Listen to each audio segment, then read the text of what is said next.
네, 사랑하는 성도 여러분, 우리 예수님께서 탄생하셨습니다. 아멘.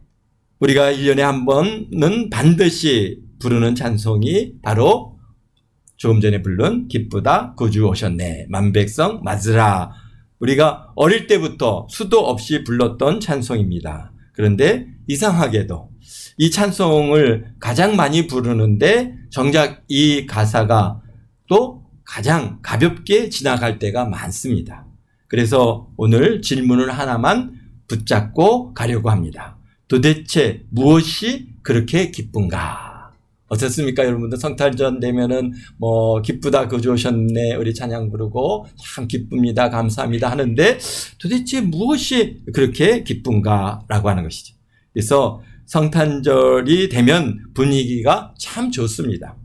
트리도 이렇게 다 꾸미고 또 오늘 이렇게 풍선도 어제 밤새 불러가지고 또 이렇게 붙이고 불빛도 밖에 나가면 정말 화려하게 그렇게 트리에 불빛도 붙이고 참 아름답고 참 좋은 분위기를 갖습니다. 물론 연말하고 또 연시하고 이어지는 그러한 계절이고 그런 시기이기 때문에 더 그럴 수 있습니다. 어쨌든 간 참 오랜만에 가족들도 만나고 참 즐거운 시간을 갖게 되는데요. 그런데 성경은 성탄의 기쁨을 그렇게 설명하고 있지는 않습니다. 천사가 목자들에게 이렇게 말합니다. 오늘 10절에 보니까 보라 내가 온 백성에게 미칠 큰 기쁨의 소식을 전하노라. 여기서 중요한 표현이 뭐냐면은 큰 기쁨입니다. 뭐가 그렇게 큰 기쁨일까요? 이 기쁨은 잠깐 기분 좋아지는 기쁨이 아닙니다. 사정이 좋아서 생기는 그런 기쁨도 아닙니다. 왜냐하면 이 기쁨은 상황이 아닌 사건에서 나오는 것이기 때문입니다. 무슨 사건이 뭡니까? 오늘 다윗의 동네에 너희를 위하여 구주가 나셨다라고 하는 사건인 것이죠. 성탄의 기쁨은 딱 한 가지입니다. 뭡니까? 구주가 오셨다는 것입니다. 이런 얘기가 있습니다. 크리스마스에 있었던 일인데 한 아이가 선물을 가득 받아놓고 울고 있더랍니다. 그래서 부모가 아이에게 묻습니다. 야, 왜 울어? 선물이 이렇게 많은데. 그랬더니 그 아이가 하는 말이 내가 원하는 것이 아니야. 그 아이는 선물을 많이 받았지만은 자기가 원하는 선물이 아닌 것이죠. 부모는 그제서야 알았답니다. 아이의 마음을 모르고 부모가 주고 싶은 것만 준 거구나. 성도 여러분, 성탄절에 우리가 꼭 이 아이와 같지는 않습니까?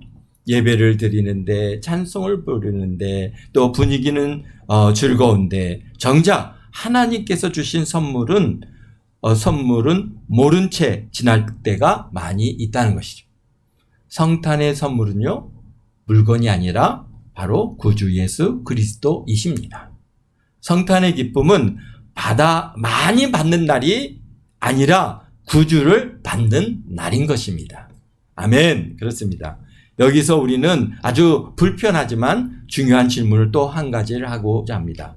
왜 구주가 필요할까요? 오늘 우리가 성탄절을 맞이해서 구주 오셨네, 기쁘다, 구주 오셨네, 우리가 아주 즐거워하는데, 근데 왜 구주가 필요할까? 라고 하는 것이죠. 구주가 필요하다는 말은요, 다른 말로 얘기하면 우리 스스로 구원할 수 없다라고 하는 뜻입니다. 그러니까 우리는 종종 이렇게 생각합니다. 조금만 더 노력하면 괜찮아질 거야. 이번 한 번만 넘어가면 달라질 거야. 그런데 인생을 조금 살아보면 알게 되는 것 중에 하나가 뭡니까? 사람은요, 자기 자신을 제일 못 고친다고 하는 것입니다. 그래서 우리가 결혼을 하면은 아내들이 계속 쫓아다니면서 이거 해라, 이거 해라, 왜 이렇게 해라. 오늘 아침에도 우리 사모님한테 화장실 쓰고 나면은 창문을 열어라. 계속 쫓아다니면서. 근데 했던 것 같은데 자꾸 잊어버리고 또 그래서 내가 참 자꾸 잊어버리는구나. 이렇게 참 뭐랄까요? 자기 자신을 제일 못 고친다고 하는 것이 바로 우리 사람인 것입니다. 그렇습니다. 죄를 알면서도 반복하고 결심하면서도 또 무너지고 후회하면서도 다시 그 자리에 갑니다.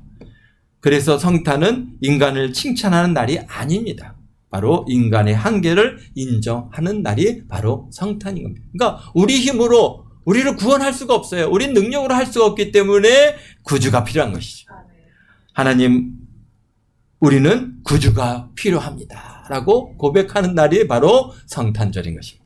이 고백이 필요합니다. 이 고백이 성탄의 출발인 것입니다. 어느 한 성도님이 이런 얘기가 있습니다. 몇 해 전 성탄절을 병실에서 맞이했습니다. 온 가족이 집에 모이는 대신에 그분은 링게를 맡고 계셨습니다. 그런데 그분이 이런 고백을 했습니다. 목사님, 올 성탄절이 제일 성탄절 같아요. 그래서 아니 왜요? 왜 그렇죠? 그러니까 이유를 물었더니 이렇게 말씀하셨습니다. 아무것도 의지할 것이 없으니까 예수님이 더 분명하게 느껴집니다. 성도 여러분, 이게 복음인 것입니다. 성탄의 기쁨은 형편이 좋아서 생기는 기쁨이 아닙니다. 구주가 오셨다는 사실에서 오는 기쁨인 것입니다. 너를 위하여 구주가 나셨다라고 합니다. 아멘, 할렐루야. 그렇습니다. 그런데 여기서 또 한 가지 이상한 점이 있는데 그건 뭐냐면 구주이시라면 좀 강력하게 오셔야 하는 거 아닙니까? 그렇지 않습니까? 왕처럼, 장군처럼, 영웅처럼 그렇게 하나님께서는 오셔야 되는데, 그런데 하나님께서는 그렇게 오시지 않았습니다. 어떻게 오셨습니까? 갓난 아기로 이 땅에 오셨습니다. 그래서 아기 예수님의 탄생을 우리가 이렇게 기념하는 것입니다. 말도 못하는 아기입니다. 스스로 아무것도 할 수 없는 그런 아기입니다. 누가 안아주지 않으면 살아갈 수 없는 아기입니다. 근데 왜죠? 하나님께서 오신 건데, 하나님께서는 힘으로 우리를 굴복시키지 않으시고 사랑으로 우리를 살리기 위해서 아기로 오셨습니다. 아기는 위협하지 않습니다. 너 이거 해. 우리 아기가 와갖고 엄마 이거 해. 막 이렇게 합니까? 안 그러죠. 아기는요 위협하지 않습니다. 아기는요 강요하지도 않습니다. 아기는 마음의 문을 열게 합니다. 여러분들 보십시오. 가난한 아기들을 가서 보면은 다 아기 보면서 이 아기가 못생겼네 이렇게 하는 사람이 어디 있습니까? 가서 아이고 예뻐라 아이고 예뻐라 아이고 그다음에 안 예쁘면은 아이고 잘생겼네 막 이렇게는 하지만은 그냥 못생겼다고 얘기는 안 하지 않습니까? 그렇습니다. 우리가 아이들 보면 마음을 다 열고 다 그냥 그 아이들에게 집중을 하게 됩니다. 성탄은 하나님께서 인간의 문을, 마음의 문을 두드리시는 그런 방식이 바로 아기 예수로 오신 것입니다. 무엇보다도 구유의 더 낮은 자리에 오셨습니다. 어느 목사님이 전한 신뢰 중에 하나인데요. 노숙자인 사역을 하던 중 한 노숙인이 이렇게 말했습니다. 목사님, 하나님은 저 같은 사람에게는 안 오시겠죠? 그때 목사님이 이렇게 대답합니다. 아닙니다. 예수님께서는 구유로 오신 분입니다. 구유보다 더 낮은 곳이 없습니다. 성도 여러분, 이 말이 얼마나 복음인지 모릅니다. 우리의 마음이 초라하고 정리가 안 되어 있고 죄책감에 가득했고 해도 예수님께서 못 오실 이유가 없다라는 것입니다. 왜냐하면 그분은 원래 그런 자리에 오시는 분이시기 때문입니다. 성탄은 마음이 준비된 사람에게만 오는 절기가 아니라 구주가 필요한 사람에게 오는 은혜인 것입니다. 아멘, 할렐루야. 그렇습니다. 예수님께서는요 궁궐에서 태어나지 않으셨습니다. 성전에서도 아니고 여관에서도 아니고 어디에서요? 구유에, 마국간의 그 구유에 태어나셨습니다. 이거는 우연이 아닙니다. 십자가를 향하고 있는 것입니다. 태어날 때부터 머리 둘 곳이 없었던 예수님께서는 마침내 십자가에서 모든 것을 다 내려놓으셨습니다. 그래서 성탄을 깊이 묵상하면 반드시 십자가로 가게 되어 있는 것입니다. 그래서 오늘 사모님 그렇게 기도하지 않습니까? 이 땅에 십자가를 지시러 오신 예수님에 대해서 우리가 기도하는 것처럼 맞습니다. 우리가 성탄하면은 사실은 우리가 기쁘다 구주 오시는 막 즐거움이지만은 그 예수님 안에서 우리가 뭘 보게 되는 거냐? 반드시 십자가로 가게 되어 있는 것입니다. 구유 없는 십자가가 없고 십자가 없는 성탄도 없는 것입니다.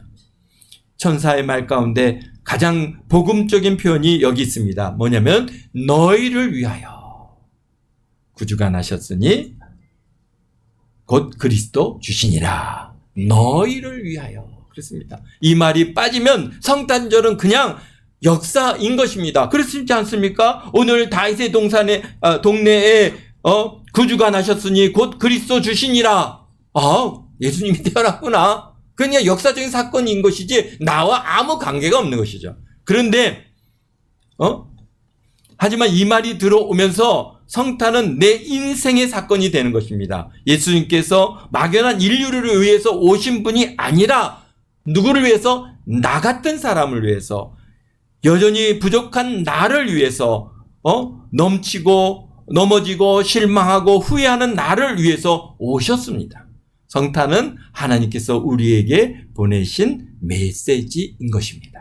그래서 내가 너를 절대로 포기하지 않겠다. 내가 너와 함께하겠다. 내가 너를 붙들리라. 내가 너를 지키리라. 그런 메시지가 거기에 담겨 있는 것입니다.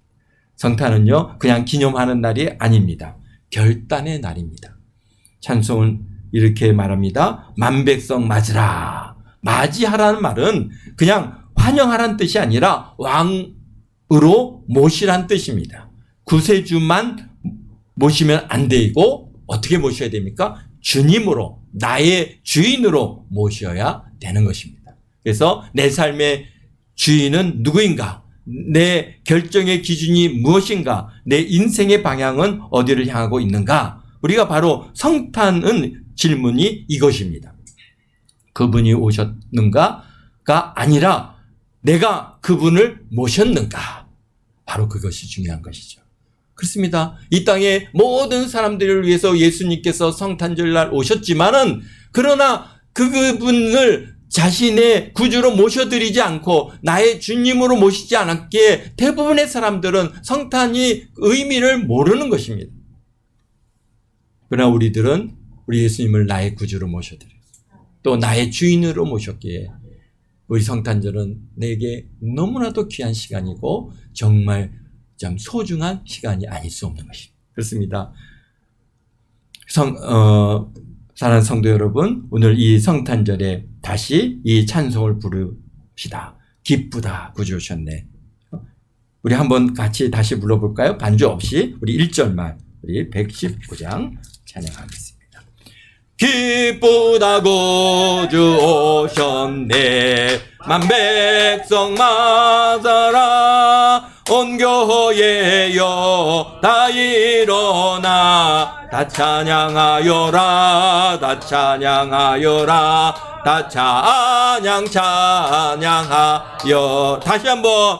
기쁘다 구주 오셨네. 만백성 맞으라. 온 교회여 다 일어나. 다 찬양하여라. 다 찬양하여라. 다 찬양하여라.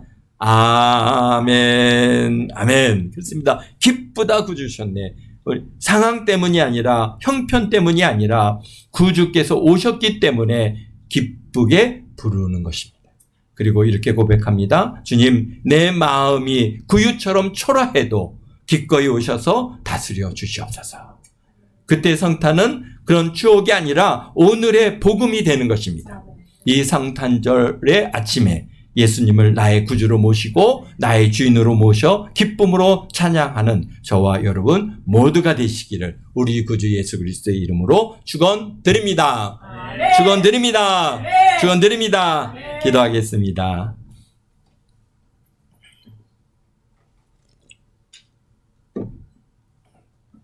사랑과 은혜가 풍성하신 아버지 하나님,